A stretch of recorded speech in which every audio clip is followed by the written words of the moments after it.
Hey everyone and welcome back to another video. Today I am going to show you how you can add friends on Discord. It's pretty easy and I'm going to show you how you can do it. So first of all, you need to download Discord on your phone.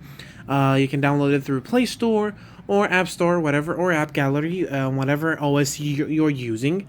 And then after that, you're going to launch up Discord. And from Discord, you're going to log in.